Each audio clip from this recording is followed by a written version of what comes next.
Hemos preparado esta clase que hicimos en directo junto a Bison Trade, donde vamos a hablar de un montón de cosas, desde la teoría de la liquidez, cómo funciona la liquidez en los mercados, hasta cuál es el impacto de los bancos centrales justo en el momento en el que nos encontramos tan importante, ¿no? Los bancos centrales han subido los tipos de interés, también alineándose con el tesoro que necesita emitir, financiarse, y todo esto en un contexto en el que también la renta fija se ha movido muchísimo. ¿Cómo va a impactar todo eso en los mercados? Luego vamos a estar también con Gonzalo, que es Senior Trader de renta fija en Miralta Bank, y nos va a explicar pues algunas cosillas de la renta fija, de los bonos, para que veamos que ni es tan fija ni es tan aburrida. Así que yo creo que esta clase os va a encantar. Cualquier duda estamos a vuestra disposición y por supuesto dar las gracias a Bison Trade por patrocinar todo este contenido. Muchas gracias a todos por venir, sobre todo también a los que estáis aquí de forma presencial, también a los que nos estéis viendo online, muchas gracias por estar aquí con nosotros.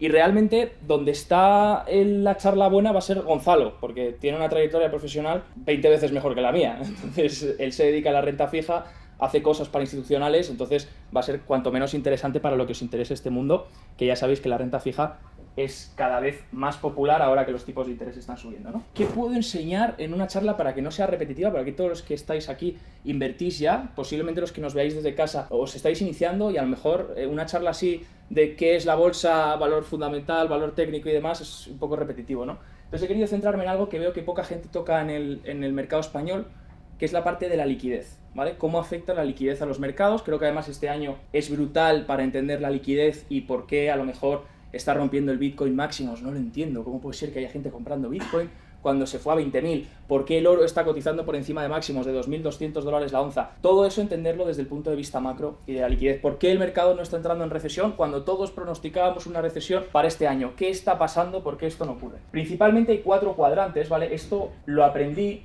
de la primera persona que introduce este modelo de cuadrantes es Gabecal Research, ¿vale? Una casa de research muy conocida y muy reputada a nivel macro, y Gabecal Research introduce estos 4 cuadrantes que luego son los que inversores como más macro, como a lo mejor Ray Dalio, cuando aplica esa cartera estacional o seasonal para protegerse para todas las partes del mercado, todas las pautas que pueda haber, pues la aplica, ¿no? Y un poco se lo robaron el método, pero quien desarrolló esto primero fue Gabecal. Y Gabecal identificó que el mercado o la economía se mueve prácticamente en cuatro cuadrantes, dependiendo de 2 variables principales, que son la actividad económica, pero aquí luego la vamos a cambiar por liquidez, y los precios, ¿vale? Que serían la inflación o el CPI o los precios a los que estemos acostumbrados. Es bastante sencillo, se entiende que cuando estás en un entorno de alto crecimiento y desinflación, estás en un entorno que se denomina, lo habréis escuchado seguramente estos últimos meses, Goldilocks. Goldilocks es el mejor escenario de los cuadrantes, de los 4 cuadrantes de regímenes económicos, porque ahí es donde las compañías lo hacen muy bien. Ahí es donde las bolsas suben, la liquidez entra en los mercados y la gente cambia sus balances y los rota a activos de mayor riesgo. Ese es el mejor escenario, ¿no? Actividad económica con desinflación, que es lo que se está produciendo ahora. La actividad económica no ha caído, sigue aguantando y se está produciendo una desinflación. Estamos de acuerdo en que eso no quita que la inflación siga subiendo. Estábamos en inflaciones del 12% interanuales, ahora la inflación crece un 5%, 3%, pues es menos de lo que crecía el año pasado, pero sigue incrementando. En cuanto te metes en un crecimiento de precios, te vas hacia la parte de inflationary boom. Esto sería el Quad 2, que sería un entorno donde empiezas a tener una inflación muy elevada. Y ahí veíamos subir sobre todo el real estate. El oro es uno de los mejores activos en estos momentos, cuando tienes una inflación elevada. Por ejemplo, ¿qué pasó en 2020, cuando la gente salía de la pandemia, se había hecho tanto dinero, ahora vamos a hablar de la impresión de dinero y de esa impresora, se había creado tanto dinero o tanta oferta monetaria y la gente sale otra vez a los mercados, sale a la calle a consumir? Pues que el oro descontó eso, ¿no? El oro descontó y ahí es cuando hizo el máximo que ahora estamos intentando romper, pero hizo un rally impresionante descontando eso, ¿no? Luego te metes en el inflationary bust, que es lo que tuvimos en 2022, que es donde únicamente lo hace bien la divisa, por efecto carry, ¿no? La gente se va a divisas y el interés que le paga a corto plazo una divisa, pues me endeudo en una divisa que cobra menos y me compro esta divisa que me paga un carry y me genera una rentabilidad. Y luego tienes la parte en la que pensábamos que íbamos a entrar, porque habíamos completado todo el ciclo, y de hecho prácticamente todas las grandes casas, KKR, BlackRock y todas, apuntaban hacia, oye, hemos hecho todo el ciclo, vamos hacia deflationary bust, que es un momento en el que tienes deflación, entonces se destruye crédito, se destruye dinero, entras en una espiral deflacionaria y ahí que lo hace bien los bonos. Por eso todo el mundo decía, es el año de los bonos, compra bonos. ¿Por qué? Porque si entras en una deflación, los tipos de interés caen fuertemente entras en un ciclo deflacionario, caen los precios y, por supuesto, los bonos suben de precio. ¿Vale? Entonces, por eso todo el mundo apuntaba aquí. ¿Qué pasa? Que ha sido el gran error 2023-2024, pensar que íbamos hacia un deflationary bust y no descontar un escenario de Goldilocks. Y ahí es donde se ha ido el dinero. A las acciones de mayor poder adquisitivo, por eso las bolsas suben, la liquidez sube y los activos que se comportan bien con la liquidez lo hacen bien, ¿no? Entonces, fijaros aquí, voy a ir citando varias personas, quiero que anotéis, si queréis leer más sobre esto, voy a citar sobre todo trabajos de Michael Howell, que es de Cross Border Capital, trabajaba en Salomon Brothers, por lo tanto desarrollaron en Salomon Brothers, eran los pioneros en tema de renta fija. Desarrollaron todo lo que es la fórmula de la liquidez que hoy en día se conoce para rastrear esos flujos de dinero, ¿no? Michael Howell comparte este gráfico en Cross Border y dice, mira, lo que hay es una correlación clara entre el CPI, la inflación que conocemos, y cómo se expone el balance de gestoras, fondos, bancos a equities, a acciones. Cuando hay una desinflación, se rota el capital hacia acciones, ¿vale? Es algo lógico. Y aquí voy a introducir también algo que comparte Lyn Alden, porque ahora vamos a explicar el por qué no hemos entrado en una burbuja o en un ciclo deflacionario y en cambio estamos entrando en un ciclo de liquidez, ¿no? Ha entrado un nuevo ciclo de liquidez que ha permitido ese escenario de Goldilocks. Entonces aquí Lyn Alden compartió el otro día un gráfico muy bueno en su newsletter, donde decía, fijaros el impacto, esta tabla básicamente lo que mostraría es cuál es el impacto en la liquidez del Banco Central o del Tesoro. Por un lado tenemos el Banco Central, que puede generar liquidez a través de ciertos mecanismos que tiene, y luego el Tesoro es el principal causante de generar liquidez. ¿A través de qué? De la emisión de deuda. ¿Vale? Lo único que importa en el sistema actual, en mi opinión, y estudiando a la gente que realmente trata el tema de la liquidez y de la deuda, es que vivimos en un escenario económico donde hay 300 billones, trillions estadounidenses de deuda global. Si tú calculas, tienen un promedio de vencimiento de 5 años. Esos son unos $70.000 al año que hay que refinanciar. Y a diferencia de las acciones, los bonos se tienen que refinanciar, no son a perpetuidad.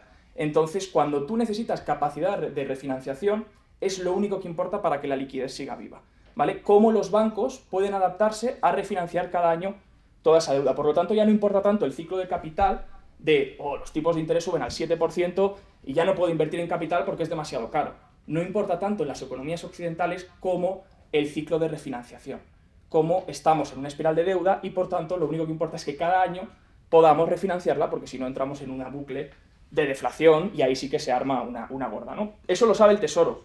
Por eso Janet Yellen desde 2018, 2017 sale en la tele y con tanta claridad y tantas ganas dice, tranquilos que el mercado no va a entrar en recesión, Estados Unidos no va a entrar en recesión.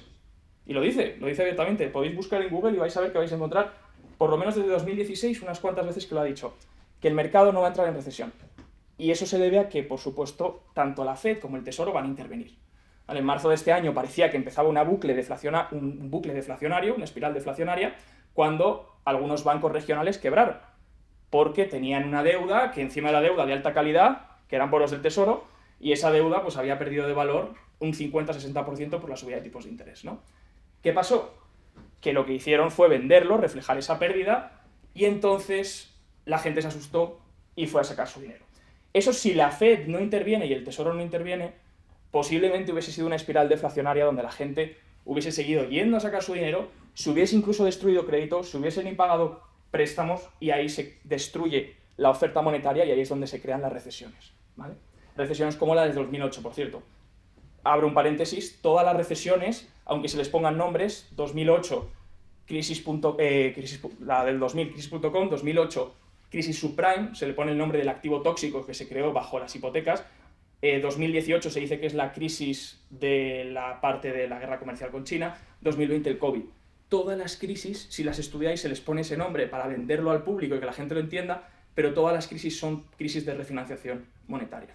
Todas ocurrieron en el mercado de colateral o en el mercado de refinanciación, ¿vale?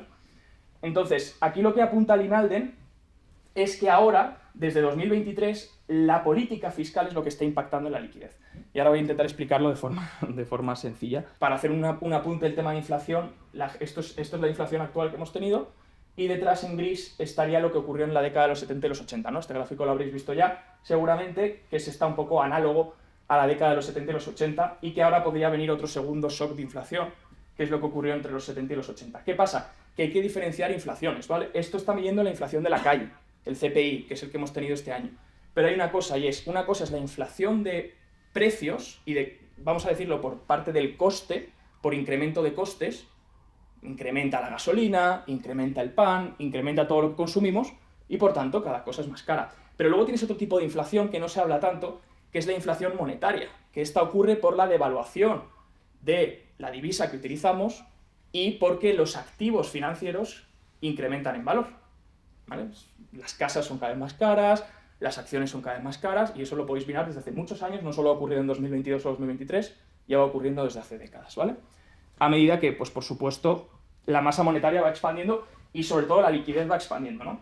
Fijaros la diferencia entre 2000, lo que ocurrió en los 70 sobre todo, es que había mucho más préstamo bancario privado que lo que había de gasto fiscal. Pero ahora dice Linalden que estamos en algo similar a lo que ocurrió no tengo el gráfico de 1940, a lo que ocurrió en 1940 con la Segunda Guerra Mundial en Estados Unidos, que básicamente fue el déficit fiscal. Porque hay dos personas que crean el dinero, ¿vale? Y que imprimen el dinero. La Reserva Federal no imprime dinero. La Reserva Federal puede monetizar la deuda del Tesoro, pero quien crea dinero son los bancos comerciales dando préstamos, ¿vale? Porque el banco comercial puede crear un depósito sin que alguien ingrese un depósito previo, a cambio de un préstamo, por supuesto, se crean en el balance, depósito-préstamo, o los gobiernos, porque el gobierno puede gastar más de lo que tiene, que es lo que suele ocurrir mucho en España, gasta más de lo que tiene, y ¿cómo financia ese gasto? Emitiendo deuda. Lo más importante, emitir deuda. Entonces emite deuda y si nadie la compra, pues la compra la Fed. Eso es lo que pasó en 2020, ¿vale? Cuando llegó un cheque, pues oye, la Fed dijo, yo te compro los bonos, no le puede comprar directamente la Fed al Tesoro, tiene que pasar a través de un primary dealer, pero básicamente lo que hizo el Tesoro es regalar cheques y para financiar esos cheques emitió deuda. Entonces esa deuda nadie la quería comprar y llegó la Fed y la compró, ¿no? Entonces, bueno, ahora vamos hacia un entorno donde, por supuesto, esto se retroalimenta, ¿vale? Y los tipos de interés altos realmente se está compensando porque la Fed cree que con tipos de interés altos lo que hace es frenar un poco el acceso al crédito del sector privado y sí, lo frenas, pero también retroalimentas otra cosa. Y es que como el gobierno cada vez tiene que pagar más intereses sobre su deuda, porque como todos el gobierno paga intereses, porque si yo le compro un bono al gobierno me tiene que pagar intereses, y si los intereses suben, el gobierno tiene que pagar más.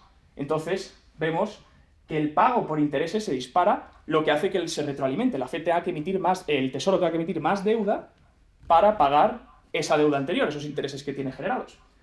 Entonces eso sigue así en un ciclo y ese gasto que genera el Tesoro con esa deuda al final, incluso, básicamente neutraliza la pérdida de lo que se intenta hacer en el sector privado, ¿no? La pérdida de crédito en el sector privado. Y al final se crea una neutralización completa, que es lo que ha pasado este año.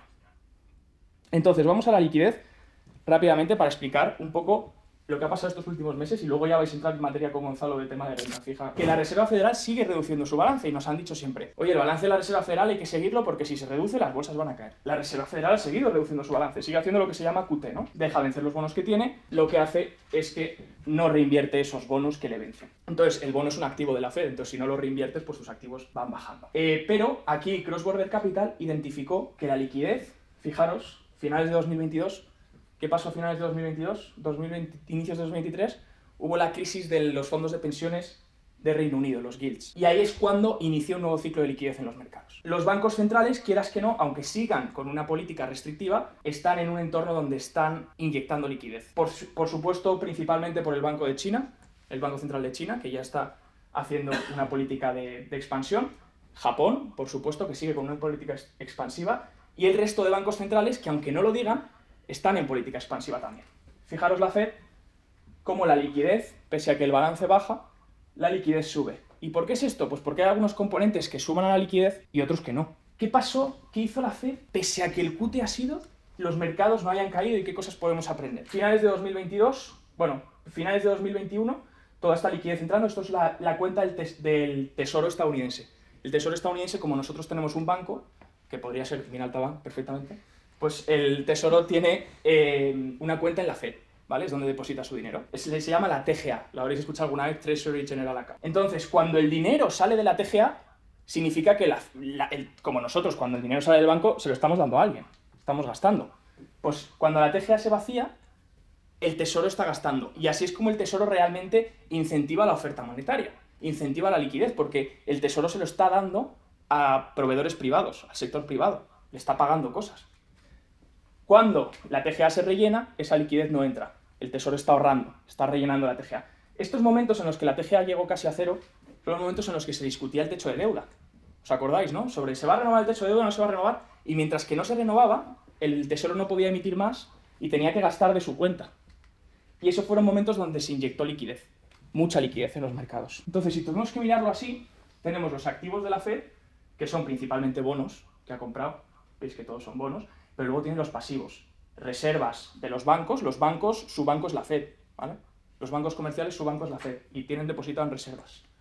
Y luego el RRP, que es una facilidad donde los fondos monetarios meten dinero simplemente para que generen un interés. Entonces, ha habido dos problemas clave, y es esa liquidez que subía, ¿por qué ha subido si los activos están bajando de la Reserva Federal? Pues porque, lo primero, la TGA ha ido bajando, ahora se está llenando otra vez, pero ha ido bajando en el último año, y el RRP, que se había llenado en 2022, y eso sí que generó un efecto de bajada en la liquidez, ahora el Tesoro lo que hizo fue decir, vale, tengo que emitir más deuda, lo que voy a hacer, el Tesoro fue listo, Janet Yellen no es tonta, aunque no supo refinanciar la deuda en 2020, aquí no lo ha hecho mal. Dijo, vale, el mercado, necesito endeudarme, lo que voy a hacer es cambiar la emisión, y en noviembre lo que hizo fue rotar la emisión a corto plazo. Entonces no se endeuda a largo plazo, que ahí es donde presionó los intereses. ¿Os acordáis que en verano los intereses casi rozaron el 5, casi 5 y algo? Pues entonces dijo, vale, voy a dejar de tensionar la parte larga de la curva y emitir a largo plazo, porque más oferta sube los intereses, y voy a emitir a corto plazo letras. Se puso a emitir letras a corto plazo y dijo, ¿quién lo va a absorber? Los fondos monetarios. Porque había un montón de dinero depositado en el RRP generando intereses, y entonces el Fondo Monetario rotó el dinero del repo inverso a las letras que le pagaban un pelín más, unos puntos básicos de diferencia, y absorbió todo ese dinero, lo que se tradujo en mayor liquidez. Porque si os tenéis que quedar con una fórmula, y ya terminando y concluyendo lo que es la liquidez, por si os apetece estudiarla, que por supuesto que activos lo hacen bien cuando la liquidez incrementa, que es lo que nos importa para ganar dinero. El oro, el Bitcoin, de hecho creo que tengo un gráfico aquí que Michael Howell comparte mucho. ¿Veis? Oro más Bitcoin, esto lo enseñé en mi Outlook de 2024, súper correlacionados al ciclo de liquidez, ¿vale? A la liquidez global. Claro, Michael Howell dice, el problema de la liquidez es que la liquidez de la Fed es una cosa, pero es muy pequeña. Luego tienes todo lo que ocurre detrás en el mundo entero, el sector privado, el colateral, todos los flujos en el mundo entero, ¿no? Tenemos aquí una medida de la liquidez, por ejemplo, que sería coger todo el cambio en los activos de la Reserva Federal, esta fórmula os lo puedo pasar si queréis, ligada al gráfico, se le resta el repo y se le resta el TGA, porque hemos dicho que cuando disminuye el TGA o el repo, esa liquidez está volviendo a salir. Entonces esta es la fórmula a la que llegaron en Salomon Brothers, pero que ya os digo, no es tan exacta porque luego hay que mirar la liquidez global y hay que añadir muchísimas más cosas, no solo está la liquidez de la Fed en los mercados, pero aquí entendemos un poquito por qué este año ha ocurrido esto, ¿no? Es todo lo que genera la Fed en la parte de activos, el crédito, con el QE o el QT, menos el TGA, menos la cuenta del tesoro, que se traduce, al final, si quitas los activos,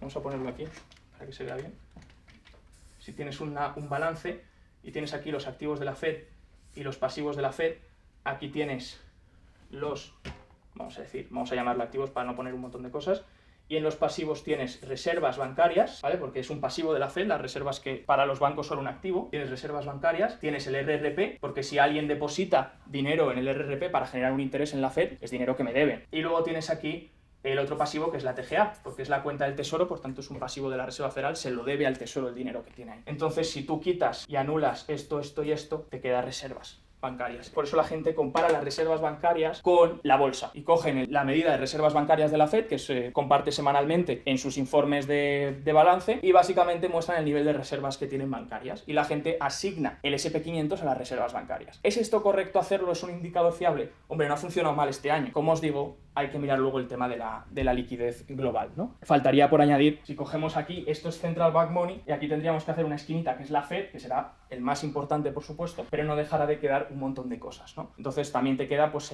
la banca en la sombra, un montón de cosas que al final son flujos, pero lo que hay que entender es el concepto de liquidez, que al final lo más importante es si se consigue refinanciar la deuda. Si la deuda se consigue refinanciar, esos flujos acaban llegando tarde o temprano a los mercados. Eso no quiere decir que vayan a llegar a generar una inflación de precios, ¿vale? Porque una cosa es lo que se queda en los activos financieros y que sea fungible y pueda llegar a los activos financieros, pero no tiene por qué generar una inflación de precios en la que conocemos nosotros, ¿vale? El CPI, el PAN y todo lo que normalmente consumimos, ¿vale? Pero sí puede haber, esto se traduce, Michael Howell lo que dice es, ha empezado un ciclo de liquidez que por supuesto en principio debería durar un poco más, ¿vale? Empezó en 2024, un poquito antes, 2023, y desde entonces pues hemos visto sus activos, sobre todo activos financieros, hacerlo bien, que son los que se protegen, son hedges monetarios contra esta liquidez, ¿vale? Es una inflación monetaria, por así decirlo, lo que se está produciendo. No de precios. Y entonces lo que vemos es que activos se comportan bien. Pues esto está hecho sobre un estudio de medir la liquidez en los últimos años y vemos que en un entorno de calm, que es donde estaríamos ahora, pues sobre todo tecnología, cíclico, financiero, energía y sobre todo bonos no, porque bonos al tener un ciclo de liquidez y al tener una emisión tan fuerte del tesoro, en el largo plazo hace que te suba la oferta y que, por supuesto, lo que exiges, el term premia de interés, sea cada vez mayor. También a la charla, entonces estamos en un nuevo ciclo de liquidez, beneficia a los activos que sobre todo son más ligados a la liquidez, como hemos visto ahí en esa gráfica, y luego estamos en un ciclo presidencial, donde aquí vemos la estacionalidad, esto es para 2024, nos hemos alejado un poquito de lo que normalmente ocurre en los años electorales, posiblemente tarde o temprano, a lo mejor algún tipo de corrección tengamos, marzo, abril, quién sabe, pero normalmente el ciclo de un año presidencial suele ser positivo, ¿vale? Si tenemos que quedarnos con algo. También importante comentar, que no quiero irme sin decir esto, lo que está pasando ahora en los mercados, la divergencia, esto ya lo sabréis los que invertís, que se está produciendo entre las 10 acciones principales del índice del SP500, que son o podríamos decir 7, las magníficas, ¿no? Nvidia, Apple, Microsoft, todas estas, y el resto de acciones, ¿vale? El resto de acciones todavía no ha entrado como tal en un mercado alcista, sí que lleva subiendo un tiempo, pero si os fijáis, muchas de las acciones todavía no están ni siquiera cerca de máximos. Y lo que ocurre es que con las otras sí que están pasado máximos y llevan ya un rally impresionante. Esto se ha producido también por el tema de la liquidez, cuando había un entorno y tema de duración, también tema de la subida de tipos de interés. En 2022, pues la gente rotó, por supuesto, su dinero a megacaps, a empresas que son más seguras, tienen más caja y que no tienen tanto riesgo de duración en sus flujos de caja futuros, ¿no? ¿Qué pasa? Esto hacía ayer un vídeo que si uno está invertido en el SP500 podría mirar el tema de la concentración del top 10 está en el 33%. Eso es históricamente es el nivel más alto que hemos visto desde la década de los 60. En los 60 sí que llegó a estar en el 50, 40 y algo, pero claro, cuando tienes un nivel de concentración tan alto, lo que te dice es que tarde o temprano habrá una regresión a la media. No quiero decir que sea pronto, pero en algún momento ocurrirá. Eso lo que nos permite es también barajar este año a lo mejor índices que sean equiponderados, ¿no? Que no le asignen un peso por capitalización bursátil a las acciones, sino, como hace el S&P, sino que busquemos algo más equiponderado en función del índice que queramos invertir y que le asigne el mismo peso a todas las acciones. Así, si se corrige ese peso del top 10, no sufriremos esa corrección y seguiremos invertidos en el índice. Pero vamos, mi objetivo es eso, que se entienda la liquidez global y que se entienda también lo que está ocurriendo en los mercados. Así que bueno, Gonzalo, que senior trader de renta fija. Como me he presentado antes, yo estoy trabajando aquí en Miralta Bank en la mesa de trading de renta fija y bueno, voy a intentar explicaros un poco lo que hacemos en la parte de trading y qué es lo que hace una mesa institucional de bonos, que es quizá un trabajo, una profesión que no es tan conocida como puede ser la macro o la bolsa. Pero bueno, voy a intentar hacerlo, para los que sepáis más o menos de renta fija, voy a intentar hacerlo relativamente, que no sea demasiado teórico de hablar de fórmulas de cómo calcular la rentabilidad de un bono, porque yo creo que al final lo importante es entender qué es la renta fija, cómo funciona, qué oportunidades hay y un poco pues qué riesgos si invertimos en renta fija, ¿no? Voy a ir relativamente rápido aquí explicando un poco, bueno, pues qué tipos de bonos hay, para los que sepáis un poco, bueno, los bonos básicamente, por hacer una introducción muy rápida, los bonos es, al igual que las acciones representan el propio capital de la empresa, los bonos representan deuda que emite la empresa pues para financiar ya sea un proyecto de infraestructura, ya sea para comprar una empresa que quiera hacer una operación de money, pues oye, me financio, emito un bono. Cuando hablamos de bonos hay una serie de, bueno, varias formas de clasificar todo lo que es el mundo de la renta fija. Más importante saber, o una de las formas importantes de clasificar es respecto a la calidad crediticia. Hablamos de bonos investment grade o bonos grado de inversión, que en este caso, pues por ejemplo, un bono del Tesoro de España es un bono investment grade, un bono del Banco Santander, un bono de Telefónica. Y luego tendríamos los bonos high yield. Bonos high yield, pues hablamos de empresas. Cuando hablan de high yield, históricamente cuando la crisis del 2008 se hablaba mucho en la televisión de los bonos basura, que bueno, suena un poco peor de lo que realmente es, porque tampoco es que fueran bonos basura, simplemente que la calificación de su rating está por debajo del triple B famoso. Entonces, bueno, cuando un bono cae por debajo de ese triple B ya se considera deuda basura, aunque, bueno, yo creo que la palabra basura es un poco exagerada, ¿no? Entonces, más bien en español le llaman bono inglés, bueno, high yield, alto rendimiento, que al final no deja de ser un eufemismo para decir, bueno, alto rendimiento, alto riesgo, ¿no? Por tipo de emisor, importante entender, yo creo que históricamente, y lo digo por mi caso, que antes de yo trabajar en el mundo renta fija, lo que yo conocía como bonos eran lo que tú conocías de cuando eres chico y ves en la televisión los bonos del Estado o tal, pero bueno, bonos hay un montón de tipos de emisores, ya pueden ser los propios estados, bancos supranacionales y demás, pero también, pues por supuesto, corporaciones, bancos, incluso comunidades autónomas, ayuntamientos emiten bonos. Al final, como tipo de emisor hay un montón de diferentes tipos. Los que más hay, los bonos más líquidos y que más existen son los bonos del Estado. Al final los estados, sobre todo en Europa y en Estados Unidos, pues es la forma más recurrente que tienen para financiar es constantemente estar emitiendo deuda, su día a día y lo que necesite todos los gobiernos, ¿no? Y luego también por, bueno, vencimientos, en este caso hablamos de bonos bullet, que son bonos con un vencimiento cierto, cuando tú dices yo quiero invertir en un bono a vencimiento 2030. Tú sabes que el vencimiento es cierto, 2030. También existen bonos en los que incluimos lo que son opcionalidades, en la que yo emito un bono, el vencimiento puede ser 2030, pero el emisor del bono, en este caso el Banco Santander, pues se reserva la opcionalidad de decir yo antes del 2030 tengo derecho a recomprarte el bono si quiero, ¿no? Serían los llamados bonos callables o, bueno, que tienen opción call, ¿no? También existen bonos con opción put, que aunque la verdad es que son bastante poco comunes. Luego también importante dentro de esta clasificación el tipo de cupón, ¿no? Y aquí yo creo que quería un poco sí que extenderme más porque yo creo que en la renta fija una de los grandes errores de concepto a nivel, yo creo, de tanto parte de inversores, particulares o lo que sea, es que entendemos la renta fija como un activo prácticamente libre de riesgo, en el que, como su nombre indica, tienes una renta fija, pero creo que al final lo de la renta fija únicamente te va a tener sentido cuando estás comprando un bono con un cupón fijo. Ahí tú sabes que vas a tener una rentabilidad, pues, por ejemplo, tú compras un bono de Banco Santander con un cupón del 4 y tú sabes que vas a tener una renta fija del 4% todos los años. Eso no quiere decir que la renta fija no quiere decir que tú no tengas riesgo. Incluso cuando compramos bonos, como en este caso es un bono flotante, que la renta fija del 4 vaya a ser igual todos los años, ¿no? Cuando hablamos de un bono con un cupón flotante, quiere decir que en vez de establecer el propio emisor, ya puede ser un gobierno, un banco, una institución, una corporación o lo que sea, cuando emiten el bono, en vez de decir al inversor, oye, yo te voy a pagar un 4%, un 5, un 6 al año, lo que establecen es, bueno, tú me estás dando dinero para que yo financie, yo tengo que pagar esa deuda, entonces, ¿cómo te lo pago? Te voy a pagar una rentabilidad de, pues, un Euribor más un diferencial, ya puede ser 25, 30, 200 puntos básicos o lo que fuera. Aquí yo hace poco estuve dando una ponencia y por un poco explicarlo, yo creo que es bastante gráfico, es muy parecido a cuando compramos o cuando si alguien de aquí ha contratado una hipoteca en el pasado, pues bueno, tienes las hipotecas fijas, tú sabes que vas a pagar lo mismo todos los años y a ti te da igual que el mercado suba, baje, haya una guerra, inflación, tú vas a pagar lo mismo. En cambio, cuando tú contratas una hipoteca variable, tú vas a pagar el interés va a ser el Euribor más el contrato que te dé el banco, que pueden ser, no sé, Euribor más 50 puntos básicos. ¿Qué pasa con esto?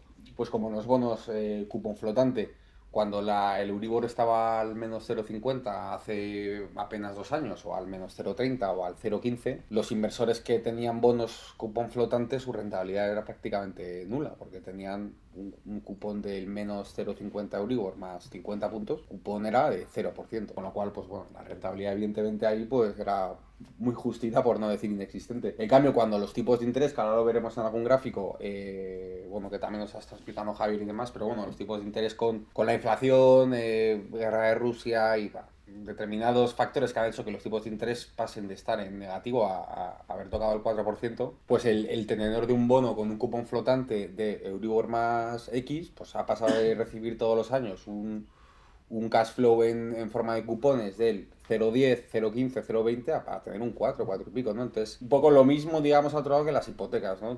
Mucha gente ha estado pagando hipotecas variables, encantados de la vida, porque decían, yo no pago nada porque el Euribor está en negativo, y cuando el Euribor se ha puesto al 4, pues su interés ha sido, que en este caso te toca pagarlo, ¿no? No lo recibes como unos bonos, ¿no? Entonces, bueno, ahora iremos un poquito más adelante con los bonos flotantes y demás, que hay un par de gráficos interesantes. Como uno de los conceptos, yo creo, básicos en la renta fija, o también a mí que me han hecho también mucho entender cómo analizar qué cosas o qué activos son más interesantes o menos, es el rating. El rating, en este caso, bueno, pues rating lo que es, son unas calificaciones que emite una agencia externa, en este caso, pues Moody's, Fitch y Standard & Poor's son las más grandes. Les contratan las propias compañías y los estados para, oye, quiero que me hagas un análisis de mi crédito y me des una calificación. Entonces los ratings son una de las variables más importantes a la hora de invertir y de saber qué es lo que estás comprando, ¿no? Si tú tienes un triple A, la rentabilidad que tú vas a exigirle al emisor va a ser mucho menor que si tú inviertes en un bono. Pues cuando bajamos a la... Mira, aquí tengo un poco... Cuando tú pasas de triples A's y triples B's a las calificaciones ya de doble B o triple C, pues ya empezamos a hablar de... En este tipo de tramos en deuda, pues ya la rentabilidad que tú le vas a exigir al emisor es mucho más alta, ¿no? Y al final es una de las maneras, yo por eso decía, de forma de clasificar los bonos.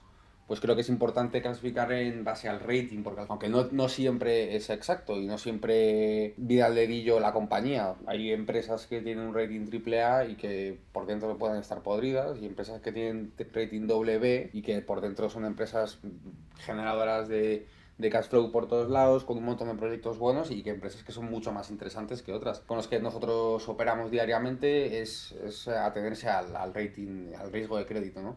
Que al final es a lo que tú como gestor de fondos vas a, oye, invierto 10 millones de euros en un bono X, ¿cuál es la probabilidad de que esto me haga default, ¿no? Quiebre y pues pierda todo, ¿no? Entonces, pues evidentemente cuando estás invirtiendo en esta parte de abajo de la tabla de ratings, ¿no? Pues doble C o triple C y todo esto, pues evidentemente los riesgos son mucho mayores, ¿no? A ver, aquí os hablaba de diferencias de, bueno, sí, lo que comentaba antes de los cupones fijos y flotantes. Creo que esto es un concepto, como decía, muy importante, ¿no? Porque al final lo de la renta fija, ya os digo, al final lo único que va a valer es para los bonos que tengan un tipo fijo, porque cuando tú compras un variable o un bono con cupón flotante, o incluso bonos con cupón cero, que ahora iremos un poco sobre ellos, la rentabilidad no es fija ni mucho menos, ¿no? Como creo que dentro de, bueno, aquí en esta diapositiva os he querido dejar algo de, bueno, cuáles son un poco los riesgos principales que tienes a la hora de invertir en renta fija. Que como digo, no es un activo que esté para nada libre de riesgo. Siempre, tanto para la valoración de empresas como para también valoración de bonos, por supuesto, siempre se tiene como el benchmark de los bonos del tesoro como el activo libre de riesgo con el que hacer los descuentos o lo que fuera, ¿no? Y es verdad que se le considera al bono alemán el bono libre de riesgo,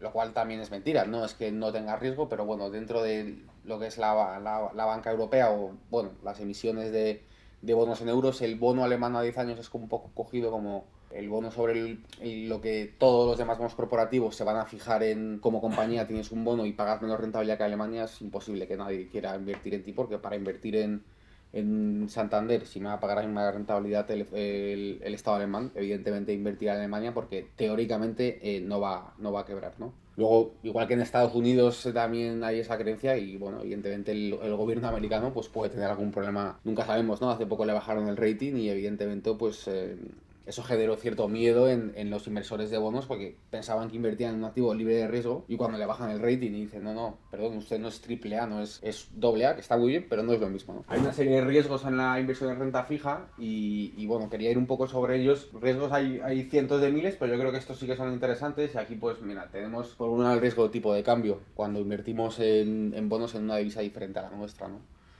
Lo más normal es que un inversor institucional europeo basado en Europa, una gestora de fondos, un fondo de pensiones, lo más normal será que inviertan bonos en euros, porque a lo mejor bueno, tú recibes como gestor, como banco privado, recibes depósitos de clientes en euros, y lo más normal es que inviertas en euros. Pero claro, si tú coges dinero en euros y lo quieres invertir en dólares, tú tienes un riesgo de tipo de cambio. Es decir, a lo mejor tú el bono nunca hace default, la empresa va muy bien y paga sus cupones religiosamente, pero a lo mejor si te está pagando los cupones en dólares y tú tú hiciste un swap de tipo de cambio y a la hora digamos, deshacer la posición, si el euro dólar o el euro franco o lo que sea se te va para el otro lado y claro, a lo mejor tú has hecho un 10% con esa inversión en bono, pero tú tienes un riesgo de tipo de cambio, con lo cual si tú no has cubierto la divisa, evidentemente vas a tener una pérdida que a lo mejor de tu inversión del 10% con ese tipo de cambio se te queda en el 2 o en el -5, ¿no? O sea, luego al final eso es uno de los riesgos muy importantes. Nosotros aquí en el banco, la mayoría de nuestros clientes son instituciones españolas, como puede ser fondos de pensiones, bancas privadas y gestoras de fondos, y el 70-80% de lo que compran son bonos en euros, porque es, digamos, lo natural. Pero sí que es verdad que hay muchos clientes nuestros que, bueno, oye, ven alternativas y ven ideas interesantes comprando en divisa y invierten en otra divisa, ¿no? Entonces luego el riesgo de inversión, que eso es otra de las cosas muy importantes, que es el riesgo de decir, bueno, ¿qué hago yo para reinvertirlo? Que cuando una vez yo reciba el principal de una inversión en bonos, ¿qué hago yo para reinvertir ese dinero, no? El tema de la duración de los bonos y el por qué hay mucha gente, y yo os digo en mi caso, por amigos o conocidos que no trabajan en el sector, en el mundo financiero, que no entienden muy bien cuál es el sentido de que la curva de tipos de interés esté invertida, es decir, ¿por qué me paga más rentabilidad un bono del Tesoro a 2 años que uno a 10 años? ¿Sabes cuál es el truco? Y no es que haya ningún truco, realmente lo único que está pasando es que si tú inviertes a 10 años en un bono, por ejemplo, al 4%, tú te aseguras una rentabilidad del 4% esos 10 años. En cambio, si yo invierto a 2 años al 5, a priori los 2 primeros años estoy ganando más que el de al lado, que ha invertido a 10 años, porque yo invierto al 5 y era al 4. Pero cuando esos 2 años se cumplen y yo recibo el principal de mi bono, tendré que hacer algo con el dinero, y es reinvertirlo. Si los tipos de interés han caído y ahora mismo para invertir a 2 años voy a invertir al 2, pues evidentemente mi otro amigo que invirtió al 4 a 10 años, bueno, en su día ganó menos, pero a lo largo del periodo pues le fue mucho mejor. Entonces es el riesgo de inversión que al final no... Es verdad que es un riesgo que parece que no existe, ¿no? Es verdad que hay muchísimos perfiles de gente que lo que quieren es invertir en renta fija, pues para tener la liquidez. Oye, pues invierto en letras del Tesoro. Pero ¿por qué la letra del Tesoro español te paga a un año, a un año te ha dado al 4 hace apenas unos meses, y el bono a 10 años el 3,5?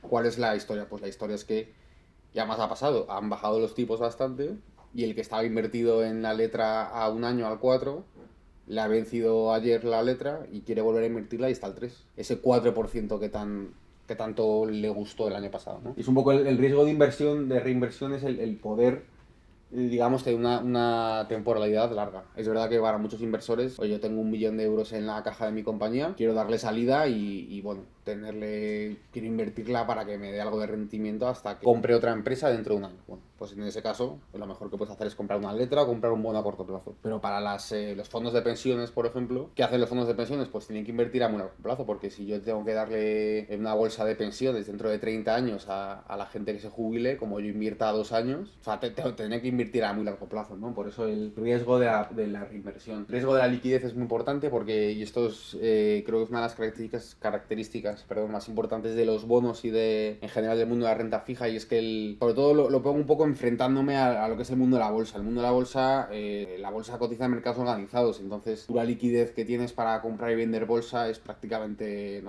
no digamos que, bueno, evidentemente comprar una acción muy pequeñita de una compañía que cotiza en el continuo o lo que sea, pues puedes tener algo más de liquidez. Si tú tienes acciones de Telefónica, el Santander, de Apple, Microsoft o lo que sea, el riesgo de liquidez es prácticamente cero. Tú vas al broker online, al banco, lo que sea, y lo vendes, ¿no? Te cobrarán más o menos comisión, pero tú puedes venderlo. En cambio, en el mundo de los bonos no cotizan en mercados organizados. Los bonos cotizan en bolsas, pero la negociación es lo que se llama OTC, es over the counter, es una cotización de contrapartida con contrapartida. No existe la figura de las cámaras de compensación que liquidan las operaciones entre dos contrapartidas, con lo cual un bono ilíquido quiere decir que, bueno, si yo quiero comprar un bono X, por mucho que en los brokers online, en las pantallas, parezca que ese bono tiene precio a tal, es muy probable que no consiga ese bono, ¿no? Igual que si yo compro un bono ahora de una compañía, bueno, pues en España hay muchas compañías que cotizan en el MARF, que es el mercado de renta fija para pymes y demás.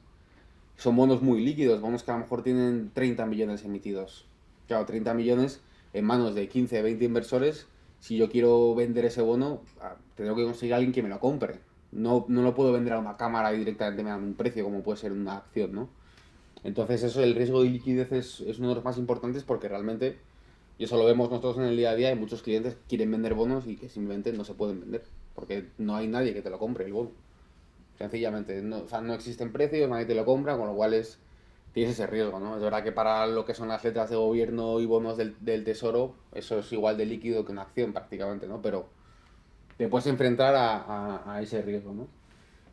El riesgo de tipo de interés o de mercado, pues claro, es el riesgo principal de la renta fija, ¿no? Que intentaremos comentar sobre ello, que es lo que también se puede llamar el riesgo de duración. Y esto es que, bueno, el riesgo de tipo de interés, es decir, si tú como inversor particular quieres comprar un bono digo, mismo ejemplo de siempre, Banco Santander al 4% a 10 años, si yo me aguanto la posición, compro el bono y me aguanto hasta dentro de 10 años, riesgo prácticamente cero, 4% todos los años. Ahora bien, si yo quiero vender ese bono, en algún momento entre que lo compro entre que yo lo compro y que vence ese bono, el precio del bono puede ser imagínate el bono se emite en 100, que es el precio nominal.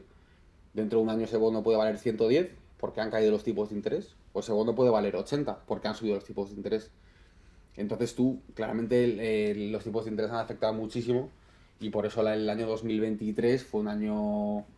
No, 2022 fue peor. 2022 fue un año fatal para prácticamente todos los fondos de renta fija estuvieron en pérdidas. Fue en el 22, quien tuvo de pérdidas un 3% de abajo, realmente había sido un gurú de la renta fija. En lo que es en los fondos bueno, pues el típico fondo que puedes comprar de Santander, bonos subordinados, no sé cuántos, o fondo de JP Morgan, no sé qué, los típicos fondos de renta fija, tuvieron un año muy malo porque básicamente con toda la subida de tipos de interés, eso lo que hizo fue que claramente una subida de tipos de interés del 0 al 4 en Euribor, eso hizo que las carteras de renta fija pasaran a valer prácticamente nada, ¿no? Entonces tú ahí tienes un riesgo muy importante que es el riesgo del tipo de interés, ¿no? Pues mira, una pregunta, ¿por qué si los tipos de interés suben, el valor de los bonos baja? Bueno, eso es una de las... ya aprovecho y lo respondo porque ahora os contaré si no, porque he traído por aquí algún documento gráfico yo creo interesante. Mira, esto es de la curva del tesoro. Pero bueno, los tipos de interés digamos, la regla básica de la renta fija es que cuando los tipos de interés suben, es decir, lo que hemos tenido este año... 7 subidas seguidas y ya hemos pasado a tener el tipo de financiación al 0 a tenerlo al 4, y eso ha hecho que los precios bajen. Igual al revés, cuando los tipos de interés bajan, que es lo que está pasando un poco ahora, o lo que se espera que pase, con las nuevas políticas del Banco Central Europeo, la idea es que recorten tipos. Por eso está la gente como muy positiva con la renta fija, porque teóricamente, si bajan los tipos de interés, o van bajando poco a poco, se van a revalorizar mucho los bonos, ¿no? Pongo rápidamente, es una pantalla de Bloomberg, bueno, que es no sé si lo conocéis, es un aplicativo que utilizamos para operar en renta fija, y estos son una serie de bonos de gobierno de España, desde el año 2024 al 27, con pues, sus rentabilidades y más. Y aquí se ve claramente como desde los 6 meses hasta los 7 años, bueno, más bien de los 6 meses a los 4 años, la rentabilidad del bono, cada año que pasa, es menor, con lo cual, claro, ¿cuál es el sentido de invertir a un año versus invertir a 4? Pues prefiero invertir a un año al 4, ¿no? O al 5%. Pues no, porque lo que pasa es que si tú inviertes a un año al 4%, dentro de un año te devuelven el dinero, quieres reinvertirlo y no existe posibilidad para invertirlo al mismo tipo de interés, ¿no? Luego ya, esto es lo que se llamaría la inversión de curva, ¿no? Yo, que no soy matemático, pero cualquier persona diría, oye, yo voy a poner aquí un gráfico, ¿no? Digo, año 1, 2, 3, bueno, pues la idea es que cuanto más tiempo te dé yo el dinero yo te presto dinero, cuanto más tiempo tardas en devolverlo, más te va a cobrar, con lo cual teóricamente los tipos de interés deberían ir así. Pues lo que ha pasado es que la inversión de curva lo que te está diciendo es que como hay cierto miedo en el corto plazo de una recesión, la gente se pone con miedo y los tipos de interés a corto plazo son altísimos. Es lo que está pasando. Y luego ya, como veis aquí, a partir de 25 años, entre 25 y 50 años, es prácticamente lo mismo. No hay diferencia entre el tipo de interés o cupón que vas a pagarle al inversor entre 25, 30, 40 años. Prácticamente, hombre, Parece que no es nada, pero sí que es algo, ¿no? Y bueno, hace no mucho, cuando estaban los tipos, digamos, en el momento más caliente del año 2023 y demás, había letras del Tesoro americano que pagaban una rentabilidad del 6,5 a, no sé, a un mes. Es un 6,5 anualizado, pero bueno, que es verdad que es, joder, como número, como concepto, la verdad que a mí por lo menos me impresiona, es decir, joder, un 6% es Tesoro americano, que es prácticamente cómo no te va a pagar, ¿no? Bueno, voy a poner algunos gráficos. Mira, este es interesante porque estas son, por verlo así rápidamente, la rentabilidad de los tesoros europeos, cómo estaba cotizando un poco la deuda de gobierno de Europa y Estados Unidos en noviembre, que ha sido un poco cuando hemos llegado al tope de tipos de interés. Por ejemplo, España a 10 años pagaba una rentabilidad del 4, Italia a 10 años pagaba una rentabilidad del 4,90. Y apenas, esto creo que es de febrero, el mismo bono de España a 10 años pagaba un 3,3. Es decir, si compraste en noviembre, tú tienes una rentabilidad para los próximos 10 años del 4, y si te esperaste y compraste en febrero, tienes una rentabilidad del 3,3. Toda esa caída en tipos de interés se ha traducido en subida en el precio de los bonos, con lo cual, si tú has tenido un bono de España a 10 años, lo compraste en noviembre y lo vendiste en febrero, básicamente te has forrado. Porque, bueno, han subido todo una barbaridad. Os lo dejo por aquí porque, bueno, no sé si alguna vez habéis invertido en bonos o habéis comprado algo de letras o bonos de gobierno. Pero bueno, hay un problema que yo siempre digo que es el gran problema del por qué los inversores, personas normales de calle, que no somos fondos o demás, no invertimos en renta fija y por ende quizás desconocemos un poco más el mundo de los bonos. Es porque la mayoría de los bonos corporativos tienen un mínimo de 100.000 euros para comprar. Entonces, claro, por eso es un producto que está muy enfocado a instituciones, ya sean, ya te digo, fondos de inversión, empresas y demás, porque ese mínimo, esa barrera de 100.000 euros hace que sea complicado para mucha gente, ¿no? Es verdad que para los bonos de gobierno, que sí que es algo que yo creo que cada vez está más la gente invirtiendo, ya sea letras de tesoro y demás, los mínimos suelen ser de 1.000 euros, con lo cual, si en algún momento os decidís invertir en bonos, a partir de 1.000 euros puedes comprar tanto treasuries americanos como italianos, españoles y demás, pero para comprar un corporativo son 100.000. Entonces es un poco, bueno, esa barrera natural que no te prohíbe invertir en bonos, pero es cierto que nosotros, por ejemplo, en la se llamaría mesa institucional,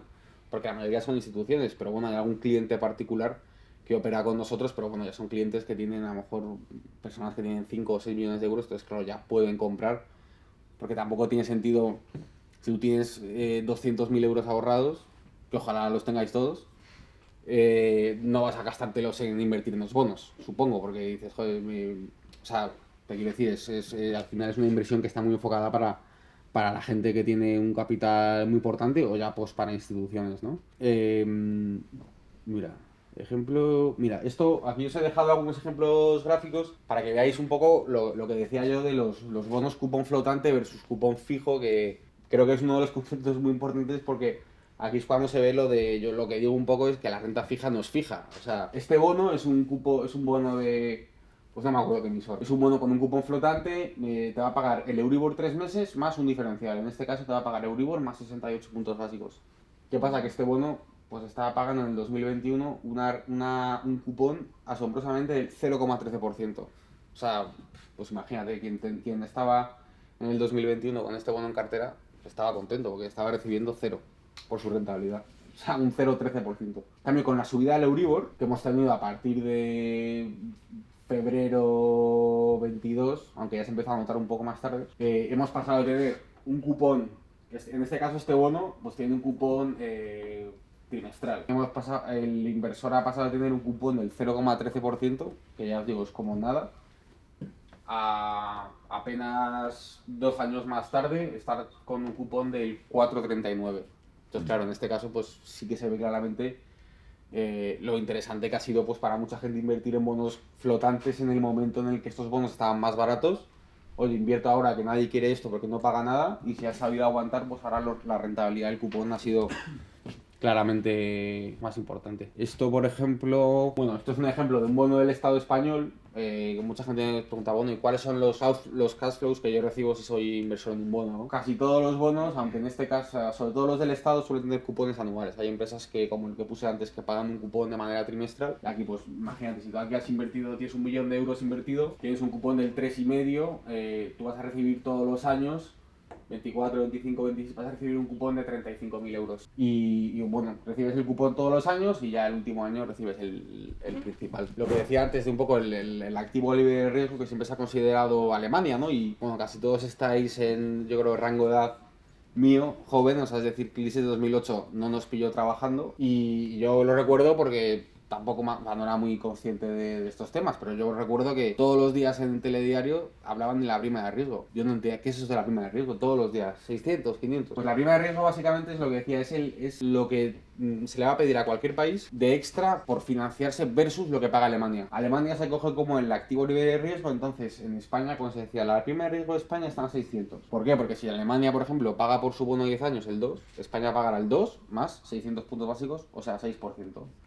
Entonces aquí se ve claramente como prácticamente la prima de riesgo entre España y Alemania los primeros años del euro hasta la crisis era inexistente, y cuando empezó la crisis inmobiliaria y luego la crisis de deuda soberana en 2011 y 2012 y demás, España, pues imagina, estaba pagando rentabilidades del 8 o el 9% por su deuda. Y luego se ha vuelto a estabilizar todo un poco y ahora, aunque los tipos de interés han subido mucho, la paridad España-Alemania ahora mismo es de 100 puntos básicos o 90 y pico, lo cual es prácticamente como decir cero, porque al final, si lo pensamos, pagar un poquito más que lo que paga Alemania, pues tampoco es ningún drama, como siendo España lo que es, ¿no? Y luego, mira, os quería dejar este gráfico, yo creo que es muy interesante. Siempre me lo han preguntado bastante mis compañeros de Bison Trade, porque además es un bono que creo que tienen dado de alta y que es un bono que dentro de lo que es el mundo de bonos es bastante interesante y divertido, que es el bono de Austria 100 años. Es curioso porque es un bono que emitió el gobierno de Austria a 100 años. Ayer estaba emitiendo bonos ahora una compañía danesa a vencimiento 1000 años. Porque aunque parezca increíble, ayer nosotros compramos un poco, pero bueno, son 1000 años de vencimiento, pero luego tienen una serie de calls o de opciones call cada 5 años. Con lo cual realmente es un bono a 5, pero claro, el vencimiento del bono 3024 lo ponía yo. Y cuando lo vi yo pensé que se habían equivocado, porque digo, bueno, en Bloomberg también se equivocan, digo, es un error, será 2054. Pero bueno, en el mundo de la deuda soberana está el Austria 100 años que emitió, pues la verdad es que el gobierno de Austria, muy inteligentemente, porque lo emitió pagando un cupón del 2%. Entonces el gobierno de Austria se va a asegurar durante los próximos 100 años pagar un 2% anual a 1.000 millones de euros de gente que tiene el dinero prácticamente tirado a la basura, ¿no? Y aquí se puede ver en este gráfico es del 2017 hasta ahora, cuando se emitió el bono. Y aquí lo que estamos viendo es toda esta subida de precios, es una subida en precio, lo que preguntaban antes, cuando los tipos de interés bajan, los precios del bono suben. Pero cuanta más duración tenga el bono, esa sensibilidad es mucho mayor, es lo que se llama la duración, ¿no? Entonces, los tipos de interés bajando muchísimo por el doping que daba el Banco Central Europeo y la Fed con los programas de compra de deuda y demás, estaban prácticamente imprimiendo dinero gratis. Entonces, eso hizo, evidentemente, que cayeran muchísimo los tipos de interés.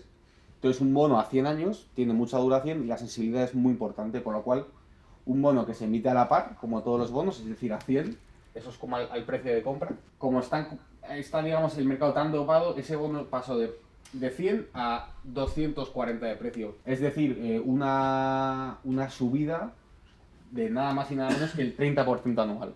Quien compró este bono en 2017 y en el 2021 y pico empezaba a que el miedo, se ha llevado un 30% anual. Pues es una inversión prácticamente redonda. Además es un activo libre de riesgo porque es Austria, que te van a pagar seguramente. Y luego tienes, claro, pero luego tienes la parte mala de la película, que es, bueno, te bajan los tipos, bajan los tipos de interés, todos muy contentos. Cuando empiezan a dar los tipos de interés y empiezan a subir, porque tampoco tenía sentido que estuviéramos con los tipos al cero toda la vida, porque no tiene sentido. Las economías al final, que tú las estás comentando, las economías necesitan tipos de interés positivos para poder crecer. Es decir, tú puedes tener un tipo de interés negativo o cero durante unos años para paliar ciertas pues, problemas que ha habido en la economía, pero una economía no puede estar permanentemente al cero, ¿no? Al final hay que tener un tipo de interés positivo real para poder crecer. Entonces los tipos de interés han subido muchísimo y aquí se ve pues la caída que ha tenido. O sea, el bono ha pasado de valer 250 a valer 70 y pico. Bueno, ha llegado a tocar el 50. En el mínimo, desde el punto más alto, el bono ha caído un 140%, ¿no? Entonces eso es lo que yo un poco siempre explico como concepto de la renta fija es fija, cuidado. porque puedes perder muchísimo dinero con la renta fija, no es una cosa... Es decir, la renta, en lo que viene siendo la renta es fija, porque tú recibes un 2,1%. Pero quien compró un bono a 180 y ahora ese bono, su cartera le vale 70 y pico, seguramente le dé igual recibir un cupón del 2% porque claramente está perdiendo. Luego, a ver, alguna cosita más que quería ver. Esto es un gráfico también del Euribor 3 meses. Bueno, un poco lo que decíamos antes de los bonos fijos y las hipotecas y demás. Euribor, pues prácticamente, aquí no se ve muy bien, perdón.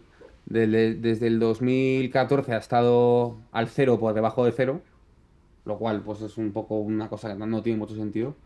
Y en el 2022, pues imaginaos, ¿no? Toda esta subida de rentabilidad del Euribor, pues que ha pasado de estar al menos 0,50 al 4, ¿no? Prácticamente.